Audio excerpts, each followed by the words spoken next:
അട്ടപ്പാടി ഷോളയൂരിൽ കാട്ടാന വീട് തകർത്തു. ഷോളയൂർ സ്വദേശി പൊന്നി രംഗന്റെ വീടാണ് പൂർണ്ണമായും തകർത്തത്. ഇതോടെ ഈ പ്രദേശത്ത് 3 ആഴ്ചയ്ക്കിടെ റേഷൻ കടയുൾപ്പെടെ 5 കെട്ടിടങ്ങളാണ് കാട്ടാനകൾ തകർത്തത്. ഷോളയൂർ കത്താളക്കണ്ടി സ്വദേശി പൊന്നി രംഗന്റെ വീടാണ് കാട്ടാന പൂർണ്ണമായും തകർത്തത്. പൊന്നി ഒറ്റയ്ക്കാണ് ഈ വീട്ടിൽ താമസിച്ചിരുന്നത്. കാട്ടാന വന്നതോടെ സമീപത്തെ വീട്ടിലേക്ക് ഓടി രക്ഷപ്പെടുകയായിരുന്നു. വീട്ടിൽ സൂക്ഷിച്ചിരുന്ന ധാന്യങ്ങളും വീട്ടുപകരണങ്ങളും കാട്ടാന നശിപ്പിച്ചു. ആന വർഗമ്പോൾ ഓടി ചാടി ഓടി അരിയ അടുപ്പത്തിൽ വിട്ട് അപ്പോൾ വന്ന് വീടെ പൊളിക്കുള്ള ഓടി ഞാൻ അപ്പുറത്ത് പോയതും വന്ന് വീടെ പൊളുത്തത്. കാട്ടാന ശല്യം രൂക്ഷമായ ഷോളയൂർ മേഖലയിൽ ജനകീയ ജാഗ്രതാ സമിതിയുടെ നേതൃത്വത്തിൽ നാട്ടുകാർ കാട്ടാനയെ തുരത്താൻ രംഗത്തിറങ്ങിയിരുന്നു. എന്നാൽ കാട്ടാന ശല്യം പരിഹരിക്കാൻ വനം വകുപ്പ് യാതൊരു നടപടിയും സ്വീകരിക്കുന്നില്ലെന്ന് കോൺഗ്രസ് കുറ്റപ്പെടുത്തി. രാത്രിയിൽ കാട്ടാന വന്ന് അക്രമം നാം അഴിച്ചുവിടുമ്പോൾ ഇവരെവിടെ പോയി രക്ഷപ്പെടുമെന്നാണ് ഗവൺമെന്റ് വിചാരിച്ചുകൊണ്ടിരിക്കുന്നത്. ഇവരെ സംരക്ഷിക്കേണ്ട ഉത്തരവാദിത്തം ഗവൺമെന്റിനില്ലേ? ഇതിനെതിരെ ശക്തമായ രീതിയിൽ ഇവിടുത്തെ കർഷക സംഘടനകൾ അതുപോലെ തന്നെ രാഷ്ട്രീയ പാർട്ടികളൊക്കെ നിരന്തരം ആവശ്യം ഉയർത്തിയിട്ട് പോലും ചെറുപേരിൽ പോലും അനക്കുവാൻ ഗവൺമെന്റ് തയ്യാറാകുന്നില്ല. കാട്ടാന ശല്യം രൂക്ഷമായതോടെ രാത്രി സമയങ്ങളിൽ പുറത്തിറങ്ങാൻ പോലും കഴിയാതെ നാട്ടുകാർ കടുത്ത ഭീതിയിലാണ്. കാട്ടാനകളെ ഉൾക്കാട്ടിലേക്ക് തുരത്താൻ നടപടി വേണമെന്നാണ് നാട്ടുകാരുടെ ആവശ്യം. ന്യൂസ് 18 പാലക്കാട്. തൊടുപുഴ വണ്ണപ്പുറത്ത് അജ്ഞാത ജീവിയുടെ ആക്രമണം. വണ്ണപ്പുറം സ്വദേശി 4 ആടുകൾ ചത്തു. ഇതോടെ ഭീതിയിലായിരിക്കുകയാണ് പ്രദേശവാസികൾ. കഴിഞ്ഞ ദിവസം രാത്രിയാണ് വണ്ണപ്പുറത്ത് അജ്ഞാത ജീവി ആടുകളെ കൊന്നത്. ചക്കാലക്കൽ സ്വദേശിയുടെ 4 ആടുകളെയാണ് കൊന്നത്. 3 ആടുകളെ കൂട്ടിൽ വെച്ചും ഓടിപ്പോയ ആടിനെ തോട്ടത്തിൽ വെച്ചുമാണ് ജീവി കടിച്ചു കൊന്നത്. കഴുത്തിലും വയറിലും പരിക്കേറ്റ ആടുകളെ രാവിലെ ചത്ത നിലയിൽ കണ്ടെത്തുകയായിരുന്നു. ഈ പ്രദേശത്ത് നായ്ക്കളുടെ ശല്യം കൂടിയിട്ടുണ്ട്. വളർത്തുമൃഗങ്ങൾ ചത്തതോടെ നാട്ടുകാർ ആശങ്കയിലാണ്. ഇത് ഇന്നലെ ഈ പരിസരത്തൊക്കെ ഭയങ്കര പട്ടിശല്യം ഉണ്ടായിരുന്നു പകല്. അപ്പോൾ ഒരുപക്ഷെ പട്ടി പിടിച്ചതാകാം.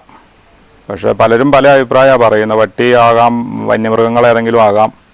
ഇപ്പോൾ വന്യമൃഗങ്ങളും ഉണ്ടെന്നാണ് പറയുന്നത് ഈ പരിസരത്തൊക്കെ.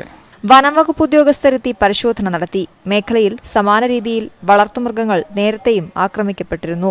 ന്യൂസ് 18 തൊടുപുഴ. നിർമ്മാണം നടന്നിരുന്ന ദേശീയപാത 49 ഗ്യാപ് റോഡ് ഭാഗത്ത് വൻ മലയിടിച്ചിൽ. കൂറ്റൻ പാറക്കല്ലുകൾ 3 കിലോമീറ്ററോളം താഴേക്ക് പതിച്ചു. ഏക്കർ കണക്കിന് പ്രദേശത്താണ് കൃഷിനാശമുണ്ടായത്. കഴിഞ്ഞ വർഷം ഇതിന് സമീപത്തുണ്ടായ മലയിടിച്ചിൽ ഒരാൾ മരണപ്പെടുകയും ഒരാളെ കാണാതാവുകയും ചെയ്തിരുന്നു. കഴിഞ്ഞ ദിവസം രാത്രിയിലുണ്ടായ ശക്തമായ മഴയിലാണ് ദേശീയപാത നവീകരണത്തിന്റെ ഭാഗമായി നിർമ്മാണം നടന്നു വന്നിരുന്ന മൂന്നാർ പൂപ്പാറ റൂട്ടിൽ ഗ്യാപ് റോഡ് ഭാഗത്ത് വൻ മണ്ണിടിച്ചിലുണ്ടായത്. കൂറ്റൻ പാറക്കെട്ടുകൾ ഇടിഞ്ഞ് താഴേക്ക് പതിക്കുകയായിരുന്നു. 2 കിലോമീറ്ററോളം വലിയ കല്ലുകൾ ഉരുണ്ടെത്തി. ഏക്കർ കണക്കിന് ഏലമടക്കമുള്ള കൃഷികൾ നശിക്കുകയും ചെയ്തു. പ്രദേശത്തെ 3 കുടുംബങ്ങൾ ഒറ്റപ്പെട്ട അവസ്ഥയിലാണെന്നാണ് വിവരം. ആൾതാമസമില്ലാത്ത 3 വീടുകൾ മണ്ണിനടിയിലായതായും സൂചനയുണ്ട്. മണ്ണിടിച്ചൽ ഇത് നല്ല ഒരു വലിയ മണ്ണിടിച്ചലാണ്. താഴത്തെ ആൾക്കും മരണമൊന്നും പറ്റിയിട്ടില്ല, ആൾക്കാർക്കൊന്നും ഛേദമൊന്നും ആയിട്ടില്ല. പിന്നെ കൃഷി നശിപ്പിച്ചിട്ടുണ്ട്. പിന്നെ അവിടെ ഒരു 3 കുടുംബങ്ങളുണ്ട് എന്നാണ് പറയുന്നത്. അവർക്ക് ഇങ്ങോട്ടും അങ്ങോട്ട് വരാതെ ഒരു അവസ്ഥയിലുണ്ട്. കഴിഞ്ഞ ഏപ്രിലിലുണ്ടായ മലയിടിച്ചിലിൽ തമിഴ്നാട് സ്വദേശിയായ ഒരു തൊഴിലാളി മരണപ്പെട്ടിരുന്നു. ഒരാളെ കാണാതാവുകയും ചെയ്തു. മഴ ശക്തമായി തുടരുന്നതിനാൽ മണ്ണിടിച്ചിൽ സാധ്യത നിലനിൽക്കുകയാണ്. മഴ ആരംഭിച്ചതു മുതൽ ഇതുവഴിയുള്ള ഗതാഗതം പൂർണ്ണമായും നിരോധിച്ചിരുന്നു. നിലവിലുണ്ടായ മണ്ണിടിച്ചിലിൽ റോഡ് പൂർണ്ണമായി തകർന്നതിനാൽ ഗതാഗതം പുനഃസ്ഥാപിക്കാൻ മാസങ്ങൾ വേണ്ടിവരും. ന്യൂസ് 18 മൂന്നാർ. ചാലിയാറിന്റെ തീരം സംരക്ഷിക്കണമെന്നാവശ്യപ്പെട്ട് വനിതാ കൂട്ടായ്മയുടെ നേതൃത്വത്തിൽ പ്രതിഷേധം. ചാലിയാറിൽ കരയിടിച്ചിൽ വ്യാപകമായതിനെ തുടർന്നായിരുന്നു സമരം. അധികൃതർക്ക് നിരവധി നിവേദനങ്ങൾ നൽകിയിട്ടും നടപടി ഉണ്ടാകാത്തതിലാണ് പ്രതിഷേധം. ചാലിയാറിന്റെ തീരങ്ങളിൽ കരയിടിച്ചിൽ രൂക്ഷമായതായാണ് പരാതി. കഴിഞ്ഞ പ്രളയത്തിലുണ്ടായ കരയിടിച്ചിലിൽ 1 ഏക്കറിലധികം സ്ഥലം പുഴയെടുത്തിരുന്നു. ചാലിയാറിന്റെ കടവുകളിൽ അനിയന്ത്രിത മണലുറ്റ് തുടരുന്നതും പ്രതിസന്ധി രൂക്ഷമാക്കി. കൂളിമാട് പാലം നിർമ്മാണത്തിന് വേണ്ടി നടന്ന പൈലിംഗ് കരയിടിച്ചിൽ രൂക്ഷമാക്കിയതായി പരാതിയുണ്ട്. 2019 തുടങ്ങിയിട്ടുള്ള പാലം പണിയുടെ പൈലിംഗ് പ്രവർത്തനങ്ങളുടെ ഭാഗമായിട്ടാണ് ഏറ്റവും കൂടുതൽ തീരമിടിച്ചിൽ രൂക്ഷമായിട്ടുള്ളത്. അപ്പോൾ നമ്മൾ കൂളിമാട് സ്ത്രീകളുടെ നേതൃത്വത്തിൽ ഇവിടെ കൂടി ഒരു പ്രതിഷേധ ധർണ സംഘടിപ്പിച്ചിരിക്കുന്നത് പാലം പണി പുനരാരംഭിക്കുന്നതിന് മുൻപ് തീരദേശം കെട്ടി സംരക്ഷിക്കണം, അല്ലെങ്കിൽ അത് പലരുടെയും സ്വത്തിനും ജീവനും ഒക്കെ ഭീഷണിയായിട്ട് നിൽക്കുന്ന ഒരു സാഹചര്യമാണ്. താൽക്കാലികമായി നിർത്തിവെച്ച പാലം നിർമ്മാണം പുനരാരംഭിക്കുന്നതിന് മുൻപ് തീരം കെട്ടി സംരക്ഷിക്കണമെന്നാണ് ആവശ്യം. അധികൃതർക്ക് നിരവധി പരാതി നൽകിയിട്ടും നടപടി ഉണ്ടാകാത്തതിലാണ് പ്രതിഷേധം. ന്യൂസ് 18 മുക്കം. ചാലിയാറിൽ നിന്ന് മണൽ കടത്തിയ 5 ലോറികൾ പോലീസ് പിടികൂടി. അരീക്കോട് പോലീസാണ് ലോറികൾ പിടിച്ചത്. കീഴ്പറമ്പ് പഞ്ചായത്തിലെ ഓത്തുപള്ളിപ്പുറായി കടവിൽ നിന്നാണ് മണൽ കടത്തിയത്. പോലീസിനെ കണ്ട് ഡ്രൈവർമാർ ഓടി രക്ഷപ്പെട്ടു. അനധികൃത മണലൂറ്റ് മൂലം പ്രദേശത്ത് കരയിടിച്ചിൽ വ്യാപകമാണ്. പ്രളയത്തിൽ അരീക്കോട് പാലത്തിൽ കുടുങ്ങിയ വലിയ മുളങ്കാട് നീക്കം ചെയ്തു. ദുരന്ത നിവാരണ സേനയാണ് ഇവ നീക്കിയത്. പുഴയിൽ വേരിറങ്ങിയതിനാൽ വലിയ ക്രെയിൻ ഉപയോഗിച്ചാണ് നീക്കം ചെയ്തത്. മുളങ്കാടുകൾ കൂടിക്കിടന്നത് പ്രദേശത്ത് വെള്ളപ്പൊക്കത്തിനിടയാക്കുമെന്ന ആശങ്ക നിലനിന്നിരുന്നു. കഴിഞ്ഞ മഴക്കാലത്തുണ്ടായ മലവെള്ളപ്പാച്ചിലിൽ വലിയ തോതിലാണ് മരങ്ങളും മുളങ്കാടുകളും ചാലിയാറിലടിഞ്ഞത്. കോവിഡിന്റെ പശ്ചാത്തലത്തിൽ ഗുരുവായൂരിലെ വികസന പദ്ധതികൾ അവതാളത്തിൽ. തൊഴിലാളികളെ കിട്ടാത്തതാണ് നിർമ്മാണത്തിന് തടസ്സമാവുന്നതെന്ന് അധികൃതർ. കേന്ദ്ര സർക്കാരിന്റെ അമൃത് പദ്ധതി, പ്രസാദ് പദ്ധതി, നഗരസഭയുടെയും ദേവസ്വത്തിന്റെയും പദ്ധതികൾ തുടങ്ങി 10ഓളം നിർമ്മാണ പദ്ധതികളാണ് പാതി വഴിയിൽ നിലച്ചത്. മൾട്ടി ലെവൽ പാർക്കിംഗ്, കാനന നിർമ്മാണം, നടപ്പാത നിർമ്മാണം എന്നിവയാണ് വളരെ അത്യാവശ്യമായി പൂർത്തിയാക്കേണ്ട പദ്ധതികൾ. ഇതര സംസ്ഥാന തൊഴിലാളികളെല്ലാം സ്വന്തം നാട്ടിലേക്ക് തിരിച്ചുപോയതിനാലാണ് നിർമ്മാണ പ്രവൃത്തികൾ നിലച്ചുപോയതെന്നാണ് അധികൃതരുടെ ഭാഷ്യം. ഊരാളുങ്കൽ ലേബർ സൊസൈറ്റിക്കാണ് കരാർ നൽകിയിട്ടുള്ളത്. എന്നാൽ യുദ്ധകാലാടിസ്ഥാനത്തിൽ തീർക്കേണ്ട പ്രവൃത്തികൾ ആദ്യമേ ഇഴഞ്ഞു നീങ്ങിയതിനാലാണ് നിർമ്മാണം പ്രതിസന്ധിയിലായതെന്ന് നഗരസഭ മുൻ പ്രതിപക്ഷ നേതാവ് ആൻഡോ തോമസ് പറഞ്ഞു. അമൃത് പദ്ധതിയാകട്ടെ, അഴുക്കുചാൽ പദ്ധതിയാകട്ടെ, എല്ലാ പദ്ധതികളും അടിയന്തരമായി ത്വരിതത്തിൽ ഈ പണികൾ പൂർത്തീകരിച്ച് ഈ നഗരത്തെ ഈ തിരക്കിൽ നിന്നും മറ്റുള്ള പ്രക്രിയയിൽ നിന്നൊക്കെ എത്രയും പെട്ടെന്ന് രക്ഷപ്പെടുത്തണമെന്നാണ് ഈ അവസരത്തിൽ പറയാനുള്ളത്. നിർമ്മാണം പൂർത്തീകരിക്കാൻ ഇനി 6 മാസ കാലാവധിയേ ബാക്കിയുള്ളൂ. 4 പതിറ്റാണ്ടായി പൂർത്തീകരിക്കാതെ കിടക്കുന്ന അഴുക്കുചൽ പദ്ധതി പോലെ ഈ പദ്ധതികളും അവതാളത്തിലാകുമോ എന്നാണ് നാട്ടുകാരുടെ ആശങ്ക. ന്യൂസ് 18 ഗുരുവായൂർ. കോവിഡ് വ്യാപനം ശക്തമാവുന്ന സാഹചര്യത്തിൽ കായംകുളം മേഖലയിലെ മസ്ജിദുകൾ ഈ മാസം 30 വരെ അടച്ചിടാൻ തീരുമാനം. മുസ്ലിം ഐക്യവേദിയുടെ നേതൃത്വത്തിൽ ചേർന്ന യോഗത്തിലാണ് തീരുമാനമായത്. 30-ന് ശേഷം സ്ഥിതിഗതികൾ വിലയിരുത്തിയ ശേഷമേ ആരാധനാലയങ്ങൾ തുറക്കുന്ന കാര്യത്തിൽ അന്തിമ തീരുമാനമെടുക്കൂ. ഐക്യവേദി president advocate S Abdul Nasser A, Thaha Maulavi തുടങ്ങി നിരവധി പേർ പങ്കെടുത്തു. താമരശ്ശേരിയിൽ മദ്യലഹരിയിൽ ബൈക്ക് യാത്രക്കാരനെ ഇടിച്ചു വീഴ്ത്തി നിർത്താതെ പോയ ലോറി നാട്ടുകാർ പിടികൂടി പോലീസിൽ ഏൽപ്പിച്ചു. സംസ്ഥാന പാതയിൽ വെഴുപ്പൂർ ക്ഷേത്രത്തിന് സമീപത്തായിരുന്നു സംഭവം. താമരശ്ശേരി ഭാഗത്തുനിന്ന് കൂടത്തായി ഭാഗത്തേക്ക് പോവുകയായിരുന്ന ചരക്ക് ലോറിയാണ് അപകടം വരുത്തിയത്. ബൈക്കിൽ ഇടിച്ചെങ്കിലും അമിത വേഗതയിൽ ഓടിച്ചുപോയ ലോറിയെ പിന്തുടർന്നാണ് നാട്ടുകാർ കൂടത്തായി മുടൂർ വളവിന് സമീപത്ത് വെച്ച് തടഞ്ഞത്. തുടർന്ന് താമരശ്ശേരി പോലീസ് സ്ഥലത്തെത്തി ലോറിയെയും ജീവനക്കാരെയും കസ്റ്റഡിയിലെടുത്തു. മദ്യപിച്ച് വാഹനം ഓടിച്ചതിന് ഡ്രൈവർക്കെതിരെ കേസെടുത്തതായും പോലീസ് അറിയിച്ചു.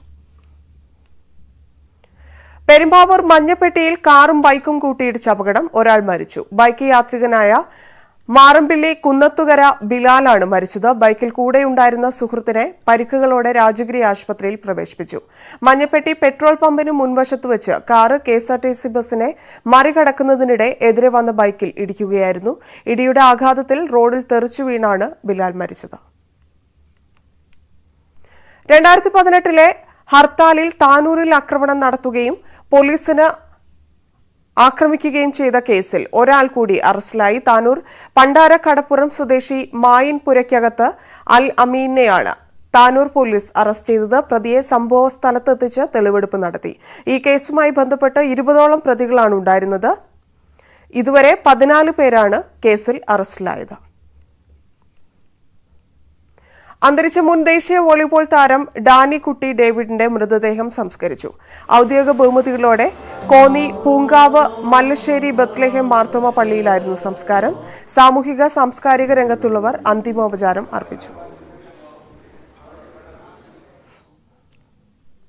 കോന്നി വട്ടമൺ നെടുമ്പാറ റോഡ് സഞ്ചാരി യോഗ്യമാക്കണമെന്നാവശ്യപ്പെട്ട് അരുവാപുലം കോൺഗ്രസ് കമ്മിറ്റിയുടെ നേതൃത്വത്തിൽ കോന്നി PWD ഓഫീസ് ഉപരോധിച്ചു. വർഷങ്ങളായി തകർന്നു കിടക്കുന്ന റോഡ് കോന്നി മെഡിക്കൽ കോളേജിന്റെ റോഡിന്റെ പാരലൽ റോഡാക്കി മാറ്റി സഞ്ചാരയോഗ്യമാക്കണമെന്നാണ് ആവശ്യം. തകർന്നു കിടക്കുന്ന റോഡിൽ കൂടി വാഹനയാത്രക്കാർക്കും കാൽനടയാത്രയും ഒരുപോലെ ദുരിതമായതോടെയാണ് കോൺഗ്രസ് പ്രവർത്തകർ പ്രതിഷേധവുമായി രംഗത്തെത്തിയത്. ടീം വെൽഫെയർ എറണാകുളം ജില്ലയുടെ നേതൃത്വത്തിൽ 3 ഡ്രം ജങ്കാറുകൾ നാടിന് സമർപ്പിച്ചു. Fire and rescue Aluva station officer KB Ashokan തുഴ കൈമാറി. Welfare party general secretary Shamsuddin Edayar, welfare party ജില്ലാ പ്രസിഡന്റ് ജ്യോതിവാസ് തുടങ്ങിയവർ പങ്കെടുത്തു. ആലപ്പുഴ ചെട്ടിക്കുളങ്ങരയിൽ പരമാവധി 220 രൂപ വൈദ്യുതി ബിൽ വന്നിരുന്ന വീട്ടിൽ ഇത്തവണ KCB നൽകിയത് 18,000 രൂപയുടെ ബിൽ. ബിൽ കണ്ട് ഷോക്കേറ്റ കുടുംബത്തിനോട് തവണകളായി തുക അടയ്ക്കാനാണ് നിർദ്ദേശം. തൊഴിലുറപ്പ് ജോലിയുടെ മാത്രം വരുമാനമുള്ള കുടുംബത്തിനാണ് ഭീമമായ വൈദ്യുതി ബിൽ ലഭിച്ചത്. ചെട്ടിക്കുളങ്ങര ഗ്രാമപഞ്ചായത്ത് 3-ാം വാർഡിൽ മറ്റം തെക്ക് ഐശ്വര്യ ഭവനത്തിൽ വത്സല കുമാരിയുടെ വീട്ടിലാണ് 18,796 രൂപയുടെ ഭീമമായ ബില്ല് KCB നൽകിയത്. തൊഴിലുറപ്പ് തൊഴിലാളിയായ വത്സലയും 2 പെൺമക്കളുമാണ് ഇവിടെയുള്ളത്. തട്ടാരമ്പലത്തിലെ സ്വകാര്യ ആശുപത്രി ചാരിറ്റിയുടെ ഭാഗമായി നിർമ്മിച്ചു നൽകിയ വീടാണിത്. ഇതുവരെ പരമാവധി 220 രൂപയാണ് ഇവർക്ക് വൈദ്യുതി ബിൽ വന്നിട്ടുള്ളത്. ഇത് സംബന്ധിച്ച് KCB തട്ടാരമ്പലം ഡിവിഷനിൽ പരാതി നൽകി. എർത്തിംഗ് മൂലമാകാം വൈദ്യുതി ചാർജ് കൂടിയതെന്നാണ് വൈദ്യുതി ബോർഡിന്റെ നിഗമനം. മീറ്റർ വിദഗ്ധ പരിശോധന നടത്താമെന്നും അധികൃതർ വ്യക്തമാക്കുന്നു. ഇലക്ട്രീഷ്യനെ വരുത്തി പരിശോധിച്ചെങ്കിലും തകരാറുകളൊന്നും കണ്ടെത്തിയില്ല. വീണ്ടും പരാതിയുമായി ചെന്നപ്പോൾ 4 തവണകളായി അടയ്ക്കാനാണ് ബന്ധപ്പെട്ടവർ പറഞ്ഞതെന്ന് വീട്ടുകാർ. നമുക്ക് മുമ്പ് വന്നിരുന്നതെന്ന് വെച്ചാൽ മാക്സിമം ഒരു 200 അല്ലെങ്കിൽ 250 ആണ് ബില്ല് വന്നുകൊണ്ടിരുന്നത്. ഇപ്രാവശ്യം നമുക്ക് വന്നേക്കുന്നത് 18,796 രൂപയാണ്. അപ്പം പ്രത്യേകിച്ച് ഈ സമയത്തെന്ന് വെച്ചാൽ ലോക്ക്ഡൗൺ ആയതുകൊണ്ട് തന്നെ ജോലി ഇല്ലാതെ നിൽക്കുന്നൊരവസ്ഥയാണ്. പിന്നെ അമ്മയ്ക്കെന്ന് വെച്ചാൽ തൊഴിലുറപ്പിന് പോകുന്ന ഒരു ജോലി മാത്രമേ ഇപ്പോൾ ഉള്ളൂ. അപ്പോൾ അങ്ങനെ ഇരിക്കുന്ന ഒരവസ്ഥയിൽ ഇത്രയും വലിയൊരു ബില്ല് വന്നാൽ അടയ്ക്കുക എന്നുള്ളത് വളരെ ബുദ്ധിമുട്ടായിട്ടുള്ളൊരു കാര്യമാണ്. ഞങ്ങൾക്ക് ഇത്രയും കറണ്ട് ചാർജ് വരേണ്ട കാര്യമില്ല. ഞങ്ങൾക്ക് ഈ വീട്ടുപകരണങ്ങളൊന്നും TV മാത്രമേ ഉള്ളൂ. പിന്നെ ഫാനും ഒരു മുറിയിലാണ് കിടക്കുന്നതും. ആ ഒരു ഫാനും ഇവിടെ സിറ്റൗട്ടിൽ പോലും ലൈറ്റ് ഇടത്തില്ല. 2 മുറികളുള്ള വീട്ടിലെ ഒരു മുറിയാണ് മൂവരും ഉപയോഗിക്കുന്നത്. അത്യാവശ്യം വൈദ്യുതോപകരണങ്ങൾ മാത്രമാണ് ഇവരുടെ വീട്ടിലുള്ളത്. ന്യൂസ് 18 കായംകുളം. സംവരണ മാനദണ്ഡങ്ങൾ പാലിച്ചുകൊണ്ട് കൃത്യമായി നിയമനം നടത്തണമെന്നാവശ്യപ്പെട്ട് പട്ടികജാതി ക്ഷേമ സമിതിയുടെ നേതൃത്വത്തിൽ SBL ഗുരുവായൂർ ബ്രാഞ്ചിന് മുന്നിൽ ധർണ നടത്തി. ധർണ CPM area secretary M Krishnadas ഉദ്ഘാടനം ചെയ്തു. നഗരസഭാ മുൻ ചെയർമാൻ TT ശിവദാസ് അധ്യക്ഷനായിരുന്നു. ബാങ്കിൽ റിട്ടയർ ചെയ്ത ഉദ്യോഗസ്ഥരെ കരാർ അടിസ്ഥാനത്തിൽ നിയമിച്ചാണ് പ്രവൃത്തികൾ നടത്തുന്നത്. ഇത്തരം നിയമനം റദ്ദാക്കി പുനർനിയമനം നടത്തണമെന്നാണ് ആവശ്യം. മലപ്പുറം കാളികാവ് റേഞ്ചിന് കീഴിലെ ചക്കിക്കുഴി ഫോറസ്റ്റ് സ്റ്റേഷന്റെ ഔദ്യോഗിക വാഹനം ദുരുപയോഗം ചെയ്തതായി പരാതി. ഫോറസ്റ്റ് സ്റ്റേഷനിലെ താൽക്കാലിക വാച്ചർ കൂട്ടുകാരുമായി വനത്തിലൂടെ ട്രെക്കിംഗ് നടത്തുന്ന വീഡിയോ സോഷ്യൽ മീഡിയയിൽ പ്രചരിക്കുകയാണ്. വന്യമൃഗങ്ങൾ ഏറെ ഉള്ളതും പ്രവേശകർക്ക് കർശന നിയന്ത്രണമുള്ളതും സൈലന്റ് വാലി വനപ്രദേശത്തോട് ചേർന്ന ദുർഘടമായ പാതയിലൂടെ ഫോറസ്റ്റ് വാഹനത്തിൽ ട്രെക്കിംഗ് നടത്തുന്ന വീഡിയോ ആണ് പ്രചരിക്കുന്നത്.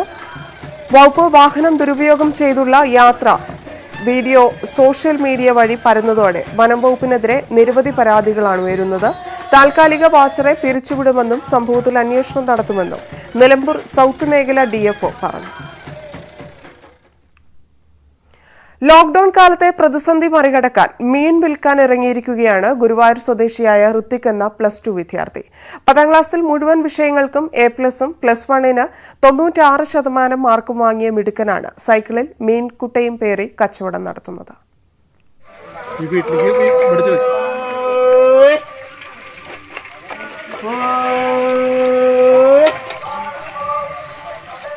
Pavaratti saint Joseph higher secondary സ്കൂളിലെ +2 വിദ്യാർത്ഥിയായ ഹൃത്തിക്കാണ് രാവിലെ സ്കൂളിലേക്ക് പോയിരുന്ന സൈക്കിളിൽ മീൻ കച്ചവടം നടത്തുന്നത്.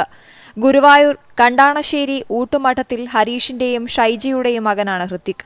കൂലിപ്പണിക്കാരനായ അച്ഛനും കടയിൽ ജോലിക്ക് പോയിരുന്ന അമ്മയ്ക്കും ലോക്ഡൌൺ ആയതോടെ തൊഴിലില്ലാതായി. ഈ സാമ്പത്തിക പ്രതിസന്ധി മറികടക്കാനാണ് ഹൃത്തിക് മീൻ വിൽക്കാൻ ഇറങ്ങിയത്. അച്ഛനും അമ്മയ്ക്കും ജോലിയിലുണ്ടായി. അപ്പം അങ്ങനെ കുറച്ച് ബുദ്ധിമുട്ടും ഒക്കെ വന്നപ്പോൾ പിന്നെ ലോക്ക്ഡൗൺ സമയം വെറുതെ കളയായിരുന്നു. അപ്പോൾ ആ സമയത്താണ് ഇങ്ങനെ ഒരു കാര്യം തോന്നിയത്. വേറെ ഒന്നും ആലോചിച്ചപ്പോൾ അങ്ങനെ ശരിയായിട്ട് തോന്നിയില്ല. പിന്നെ ഇത് കുറച്ച് മാർക്കറ്റ് ഉണ്ടെന്ന് തോന്നിയപ്പോൾ ഇത് ചെയ്യാമെന്ന് വിചാരിച്ചതാണ്. പിന്നെ ചെയ്തു തുടങ്ങിയപ്പോൾ അത്യാവശ്യത്തിന് കച്ചവടമൊക്കെ കിട്ടി. അപ്പോൾ പിന്നെ തുടരാമെന്ന് വിചാരിച്ചു. മീനുമായി പോകുന്നത് കണ്ടപ്പോൾ വിഷമം തോന്നിയ അമ്മ വിലക്കിയെങ്കിലും ഹൃത്തിക് പിന്മാറിയില്ല. അച്ഛൻ ഡ്രൈവറാണ്, ചേച്ചി ഡിഗ്രിക്ക് പഠിക്കുന്നു. ഇനി മോനെ നല്ല നിലയിൽ പഠിപ്പിച്ച് നല്ല രീതിയിൽ ആവണം എന്ന് ആഗ്രഹമുണ്ട്. അതിനനുസരിച്ച് പഠിക്കുന്ന കുട്ടിയാണ്. ഇനി അങ്ങനെ സിവിൽ സർവീസാണ് ഈ മിടുക്കന്റെ ലക്ഷ്യം. ന്യൂസ് 18 ഗുരുവായൂർ. പ്രളയമടക്കമുള്ള അടിയന്തര ഘട്ടങ്ങളിൽ രക്ഷാപ്രവർത്തനത്തിനായി ആധുനിക സൗകര്യമുള്ള ജങ്കാറുമായി തൃശൂർ ചെന്താരപ്പിന്നി സ്വദേശി മറൈൻ എഞ്ചിനീയർ ആയിരുന്ന ഗോകുലനാണ് ഇതിന് പിന്നിൽ. ഏറെ പ്രത്യേകതയുള്ളതാണ് ഈ ജങ്കാർ. പ്രളയകാലത്തെ രക്ഷാപ്രവർത്തനത്തിൽ നിന്നാണ് ഇത്തരമൊരു ആശയം ഉടലെടുത്തത്. ആളുകൾക്കും വളർത്തുമൃഗങ്ങൾക്കും വാഹനങ്ങൾക്കും അകത്തേക്ക് കയറാവുന്ന വിധത്തിലാണ് ജങ്കാർ സജ്ജീകരിച്ചിട്ടുള്ളത്. പ്രായമായവർക്കും രോഗികൾക്കും വീൽചെയർ കയറ്റാനും സൗകര്യമുണ്ട്. 10 ഇരിപ്പിടം, എഞ്ചിൻ, ഇന്ധന tank, life jacket, life ring, കയർ, പങ്കായം തുടങ്ങിയവ വയ്ക്കാൻ പ്രത്യേക അറകളും ജങ്കാറിന്റെ പ്രത്യേകതയാണ്. സാധനങ്ങൾ കൊണ്ടുപോകാനും ആൾക്കാർ കയറാനും ബുദ്ധിമുട്ടുള്ളത് അതുകൊണ്ടാണ് ഇങ്ങനെ സംവിധാനം ഫ്രണ്ട് ഓപ്പണിംഗ് ആയിട്ട് തുടങ്ങിയത്. വാർത്തയിലേക്ക് തിരിച്ചെത്താൻ മറ്റൊരു പ്രധാനപ്പെട്ട വാർത്തയിലേക്ക്. ഇപ്പോൾ വിദേശകാര്യ മന്ത്രാലയം വാർത്താ സമ്മേളനം നടത്തുകയാണ്.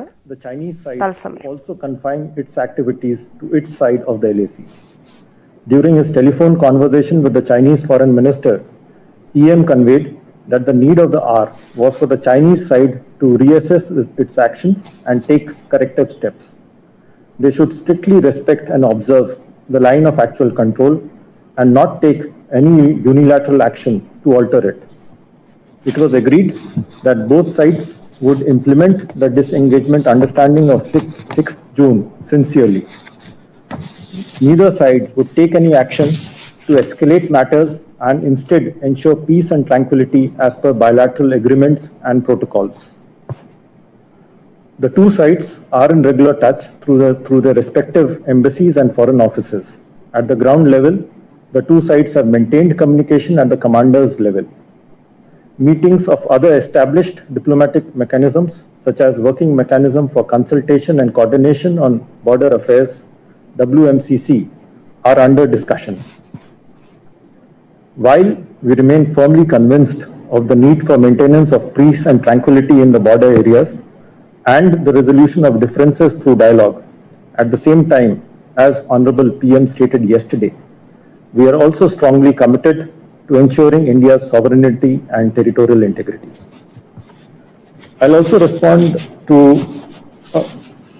specific questions on the status of Indian soldiers. This has been clarified by the Army earlier today afternoon that there are no Indian troops missing in action. And specifically on the questions on the Chinese claims on Galwan Valley, I would refer you to my statement of last evening.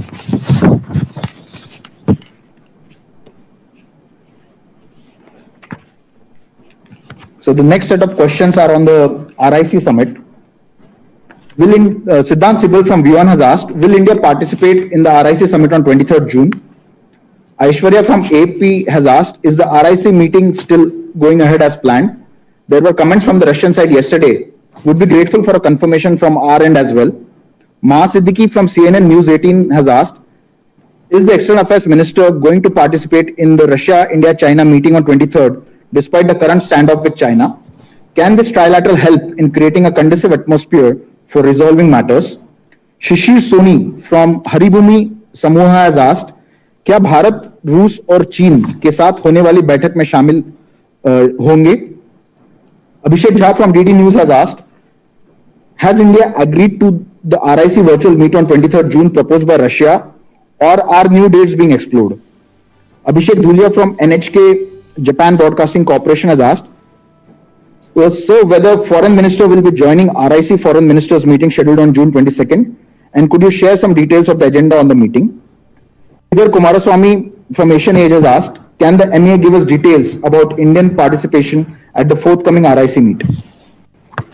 See, the Russia-India-China Foreign Ministers meeting is scheduled on 23rd June. Russia is the chair this year. Russia has called for a special session of the RIC meeting to commemorate the 75th anniversary of the victory in the Second World War over Nazism and creation of the United Nations. It will be the first meeting of the RIC foreign ministers which will be taking place through video conferencing. EM will be participating in this meeting. The agenda, as someone has asked, the three ministers are expected to discuss the current situation of the global pandemic and the challenges of global security, financial stability, and RIC cooperation in that context. And this is going to be a trilateral meeting. Pranay Upadhyay from ABP News and Neeraj Kumar from News 18 have asked for an update on the meeting between India and Pakistan on the locust management? I had briefed you last week on the developments in this context. And you would recall that in May 2020, we had taken the initiative to call for intensifying contacts between locust warning organizations of the two countries. And these contacts have been taking place over the last 60 years. We thought it was important in wake of the threat posed by desert locust. And we even proposed to Pakistan coordinated locust control operations. And we also proposed that we can facilitate the supply of pesticide for locust control operations. In fact, we have already delivered 20,000 liters of malathion pesticide to Iran for desert locust operations in their territory. As per available information, Pakistan side has refused to join this meeting, and this meeting was proposed to be held today. We find it unfortunate that Pakistan maintains its reticent attitude even when its own people face the threat of food security. And we will continue to coordinate with the FAO in this matter. Are there any further questions? So I have some follow-up questions. Yeah.